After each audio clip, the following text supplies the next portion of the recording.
ఓం శాంతి. ఈరోజు Murali date 3 March 2025. బాబా చెప్తున్నారు, మధురమైన పిల్లలు, ఈ అనంతమైన నాటకాన్ని సదా స్మృతిలో ఉంచుకుంటే అపారమైన సంతోషం ఉంటుంది. ఈ నాటకంలో ఎవరైతే అనన్యమైన మంచి పురుషార్థులుగా ఉంటారో వారికి పూజ కూడా అధికంగా జరుగుతుంది. ప్రశ్న: ప్రపంచంలోని అన్ని దుఃఖముల నుండి ముక్తులుగా చేసే స్మృతి ఏది? హర్షితంగా ఉండేందుకు యుక్తి ఏమిటి? జవాబు: ఇప్పుడు మనం భవిష్య నూతన ప్రపంచంలోకి వెళ్తున్నాము అనే స్మృతి సదా ఉండాలి. భవిష్యత్తును గురించిన ఖుషీలో ఉంటే దుఃఖాన్ని మర్చిపోతారు.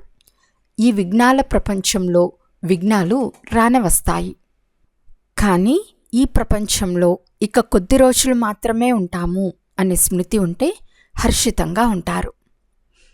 పాట: ప్రేయసులారా మేల్కోండి. ఓం శాంతి. ఈ పాట చాలా బాగుంది. పాట విన్న వెంటనే పైనుండి మొదలుకొని 84 జన్మల రహస్యం బుద్ధిలోకి వచ్చేస్తుంది. మీరు పైనుండి క్రిందకు వచ్చినప్పుడు సూక్ష్మవతనం ద్వారా రారని పిల్లలైన మీకు బాబా అర్థం చేయించారు. ఇప్పుడు వెళ్ళేటప్పుడు మాత్రం సూక్ష్మవతనం ద్వారా వెళ్ళాలి. సూక్ష్మవతనాన్ని బాబా ఇప్పుడే చూపిస్తారు. సత్య త్రేతాయుగాలలో ఈ జ్ఞాన విషయమే ఉండదు. అక్కడ చిత్రాలు మొదలైనవేవి ఉండవు. భక్తి మార్గంలో అయితే అనేక చిత్రాలు ఉన్నాయి. దేవీలు మొదలైన వారికి పూజలు కూడా చాలా జరుగుతాయి. దుర్గా, కాళీ, సరస్వతి అందరూ ఒకటే, కానీ పేర్లు అనేకం పెట్టేశారు.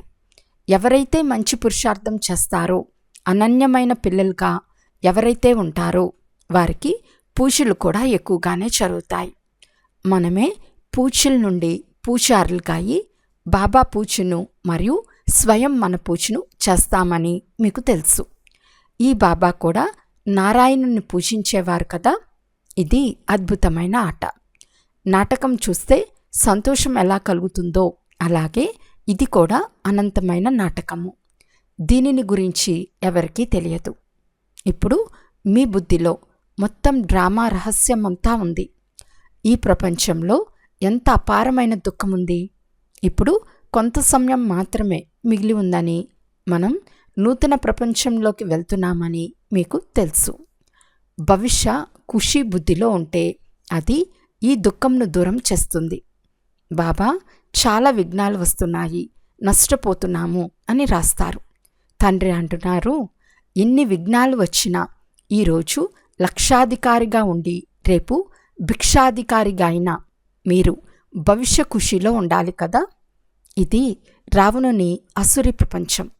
నడుస్తూ నడుస్తూ ఏదో ఒక విఘ్నం వస్తుంది. ఈ ప్రపంచంలో ఇక కొద్ది రోజులు మాత్రమే ఉంటాము. తర్వాత మనం అపారమైన సుఖంలోకి వెళ్తాము. బాబా చెప్తున్నారు, నిన్న నేను నల్లగా ఏమీ తెలియని పల్లె పిల్లవాడిగా ఉండేవాడిని. ఇప్పుడు తండ్రి వచ్చి మనకు జ్ఞానంనిచ్చి సుందరంగా పవిత్రంగా తయారు చేస్తున్నారు. తండ్రి బీజరూపులని, సత్యము చైతన్యమని మీకు తెలుసు. వారిని సుప్రీం సోల్ అని అంటారు. వారు అత్యంత ఉన్నత స్థానంలో ఉండేవారు. పునర్జన్మల్లోకి రారు. మనమంతా జనన మరణాల్లోకి వస్తాము. వారు రిజర్వ్లో ఉంటారు. వారు అంతిమ సమయంలో వచ్చి అందరికీ సద్గతిని ఇవ్వాలి. మీరు భక్తి మార్గంలో జన్మ జన్మాంతరాలు పాడుతూ వచ్చారు. బాబా, మీరు వస్తే మేము మీ వారిగా అవుతాము. నాకు ఒక్క బాబా తప్ప ఇతరులెవ్వరూ లేరు. మేము బాబా చేతిలోనే వెళ్తాము అని పిల్లలు అంటారు. ఇది దుఃఖమయ ప్రపంచం. భారతదేశం ఎంతో పేద దేశంగా ఉంది. తండ్రి అంటున్నారు, నేను భారతదేశంనే ధనవంతంగా చేశాను, మళ్ళీ రావణుడు నరకంగా చేశాడు. ఇప్పుడు పిల్లలైన మీరు తండ్రి సన్ముఖంలో కూర్చుని ఉన్నారు. గృహస్థ వ్యవహారాల్లో అయితే చాలామంది ఉన్నారు. అందరూ ఇక్కడికి వచ్చి కూర్చోరాదు. గృహస్థ వ్యవహారాల్లో ఉండండి. భలే రంగురంగుల బట్టలు ధరించండి. ఇక్కడ మీరు తెల్ల దుస్తులే వేసుకోవాలని ఎవరన్నారు? బాబా ఎప్పుడు ఎవరికి ఈ మాట చెప్పలేదు. మీకు బాగుండదు కనుక శ్వేత వస్త్రాలు కట్టుకుంటున్నారు. ఇక్కడ భలే మీరు శ్వేత వస్త్రాలు ధరించి ఉంటారు, కానీ రంగు వస్త్రాలు ధరించువారు ఆ డ్రెస్లో కూడా చాలామందికి కళ్యాణం చేయగలరు. మాతలు తమ పతులకు కూడా పవిత్రంగా తయారవ్వాలని భగవంతుడు చెప్పారని అర్థం చేస్తారు. దేవతలు పవిత్రంగా ఉంటారు, అందుకే వారికి తల వంచి నమస్కరిస్తారు. పవిత్రంగా అవటమైతే మంచిదే కదా. ఇప్పుడు ఈ సృష్టి అంతమవుతుందని మీకు తెలుసు. ఎక్కువగా ధనం ఉంచుకుని ఏం చేస్తారు? ఇవాళ రేపు ఎన్నో దొంగతనాలు, దోపిడీలు జరుగుతున్నాయి. లంచగొండితనం ఎంతో పెరిగిపోయింది. ఇప్పటి కొరకే ఒక గాయనం కూడా ఉంది. కొంతమందిది మట్టిలో కలిసిపోతుంది. భగవంతుని పేరుతో ఖర్చు పెడితే సఫలమవుతుంది. ఆ భగవంతుడు ఇప్పుడు మీ సన్ముఖంలో ఉన్నారు. తెలివైన పిల్లలు తమ సర్వస్వము భగవంతుని పేరుపై సఫలం చేసుకుంటారు. మానవులంతా పతితులైనందున పతితులకే దానం చేస్తారు. ఇక్కడైతే పుణ్యాత్ముల నుండి దానం తీసుకోవాలి. బ్రాహ్మణులతో తప్ప ఇతరులెవ్వరితోనూ మీకు సంబంధం లేదు. మీరు పుణ్యాత్మలు. మీరు పుణ్యకార్యంలే చేస్తారు. ఇక్కడ నిర్మించే భవనాల్లో కూడా మీరే ఉంటారు. పాపమనే మాటే లేదు. మీ వద్ద ఉన్న ధనమంతా భారతదేశాన్ని స్వర్గంగా చేసేందుకు ఖర్చు చేస్తూ ఉంటారు. మీ కడుపు కట్టుకుని కూడా బాబా మా ఒక్క ఇటుకనైనా ఇందులో ఉంచండి, దానివల్ల మాకు అక్కడ భవనాలు లభిస్తాయి అని అంటారు. నా పిల్లలు ఎంతో తెలివిగలవారు. రాళ్లకు బొతులుగా అక్కడ వారికి బంగారం లభిస్తుంది. చాలా తక్కువ సమయం మిగిలి ఉంది. మీరెంతో సేవ చేస్తారు. చిత్ర ప్రదర్శనలు, మేళాలు వృద్ధి చెందుతూ ఉంటాయి. కేవలం కన్యలు చాలా చురుకుగా అవ్వాలి. అనంతమైన తండ్రి వారిగా అవ్వరు. మోహం వదలదు. తండ్రి అంటున్నారు, నేను మిమ్మల్ని స్వర్గంలోకి పంపించాను. ఇప్పుడు మళ్ళీ మిమ్మల్ని స్వర్గం కొరకు తయారు చేస్తున్నాను. శ్రీమతంను అనుసరిస్తే ఉన్నత పదవి పొందుతారు. ఈ విషయాలు ఇతరులెవ్వరూ అర్థం చేయించలేరు. సృష్టి చక్రమంతా మీ బుద్ధిలో ఉంది. మూలవతనము, సూక్ష్మవతనము, స్థూలవతనము. తండ్రి అంటున్నారు, పిల్లలు స్వదర్శన చక్రధారులుగా అవ్వండి. ఇతరులకు కూడా అర్థం చేయిస్తూ ఉండండి. ఈ వ్యాపారం ఎలా ఉంటుందో చూడండి. ధనవంతులుగా, స్వర్గానికి యజమానులుగా మీరే అవ్వాలి. అంతేకాక ఇతరులు కూడా తయారు చేయాలి. ఎవరికైనా దారి ఎలా చూపించాలి అని మీ బుద్ధిలో మెదులుతూ ఉండాలి. డ్రామానుసారం ఏదైతే జరిగిపోయిందో అదంతా డ్రామా. సెకండ్ ఏదైతే జరుగుతుందో దాన్ని మనం సాక్షిగా ఉండి చూస్తాము. పిల్లలకు తండ్రి దివ్య దృష్టి ద్వారా సాక్షాత్కారం కూడా చేయిస్తారు. పోను పోను మీరు చాలా సాక్షాత్కారాలు చూస్తారు. మనుషులు దుఃఖంతో త్రాహి త్రాహి అంటూ ఉంటారు. మీరు సంతోషంగా చప్పట్లు కొడుతూ ఉంటారు. మనం మనుషుల నుండి దేవతలుగా అవుతాము కనుక నూతన ప్రపంచం తప్పకుండా కావాలి కదా. దాని కొరకే ఈ వినాశనం సమీపంగా నిలబడి ఉంది. ఇది మంచిదే కదా. పరస్పరం కొట్లాడుకోరాదు. శాంతి కావాలని మానవులు భావిస్తారు, కానీ ఇది డ్రామాలో నిర్ణయించబడే ఉంది. 2 కోతులు పరస్పరం కొట్లాడుకుంటే వెన్న మధ్యలో 3వ వారికి లభిస్తుంది. ఇప్పుడు తండ్రి అంటున్నారు, తండ్రినైనా నన్ను స్మృతి చేయండి, అందరికీ దారి చూపండి, సాధారణంగానే ఉండండి, సాధారణంగానే తినండి. అప్పుడప్పుడు శ్రద్ధ కూడా చూపించబడుతుంది. బాబా, నేను ఏ బండారం నుండి తిన్నానో అదంతా మీదే అని అంటారు. ఇప్పుడు నిమిత్తంగా ఉండండి అని బాబా చెప్తున్నారు. బాబా, ఇదంతా మీరిచ్చిందే అని భక్తి మార్గంలో మాట వరుసకు అనేవారు. ఇప్పుడు నేను మీ సన్ముఖంలో ఉన్నాను. నేను కూడా ట్రస్టీగా అయ్యి మళ్ళీ మిమ్మల్ని కూడా ట్రస్టీగా తయారు చేస్తాను. ఏ పని చేసినా నన్ను అడిగి చేయండి. బాబా ప్రతి విషయంలో సలహా ఇస్తూ ఉంటారు. బాబా, ఇల్లు కట్టమంటారా, ఈ పని చేయమంటారా అని అడిగితే భలే చేయండి అని బాబా అంటారు. కానీ పాపాత్ములకు ఇవ్వకండి.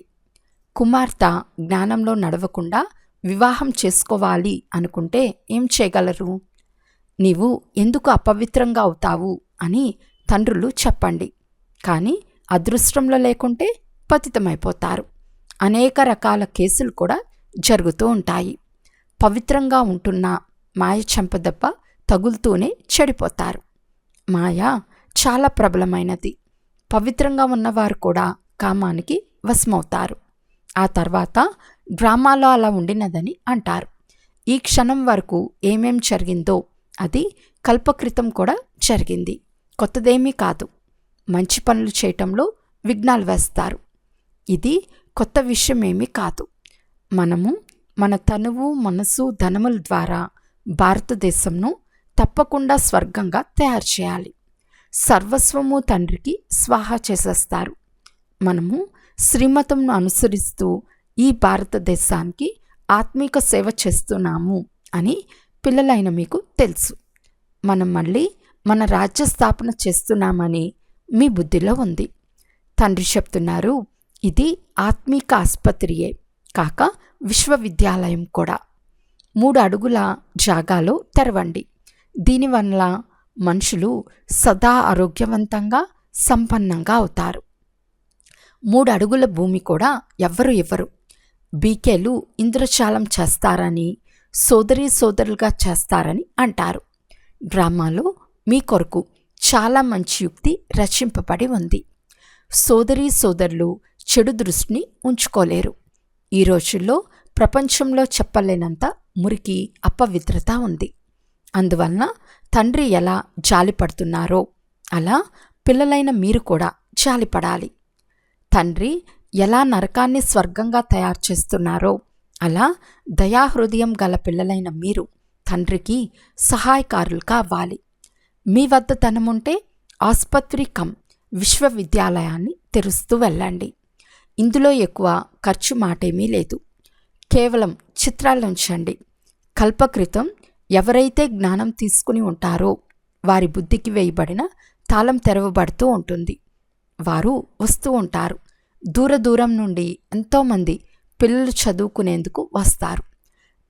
రాత్రిపూట పల్లి నుండి వచ్చి సెంటర్లో ఉండి ఉదయమే జోలి నింపుకుని వెళ్ళే పిల్లలను కూడా బాబా చూశారు. అయితే జోలి కారిపోతూ ఉండరాదు. అటువంటి వారు పదవేం పొందుకుంటారు? పిల్లలైన మీకు చాలా సంతోషం ఉండాలి.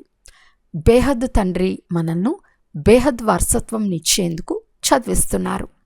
ఇది ఎంతో సహజమైన జ్ఞానము. పూర్తి రాతి బుద్ధి గలవారిగా ఉన్నవారిని బంగారు బుద్ధి గలవారిగా చేయమని బాబా అర్థం చేస్తారు. బాబాకు చాలా సంతోషం కలుగుతుంది. ఇది గుప్తం కదా. జ్ఞానం కూడా గుప్తమే. మమ్మా బాబాలు ఈ లక్ష్మీనారాయణలుగా తయారవుతే మనం తక్కువగా అవుతామా? వారి వలె మనం కూడా సేవ చేస్తాము అనే నశ ఉండాలి.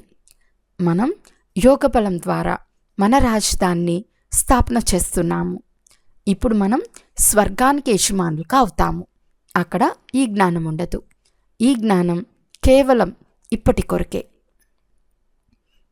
అచ్చా, మధురాతి మధురమైన అపురూపమైన పిల్లలకు మాతాపిత బాప్దాదాల ప్రియ స్మృతులు మరియు గుడ్ మార్నింగ్.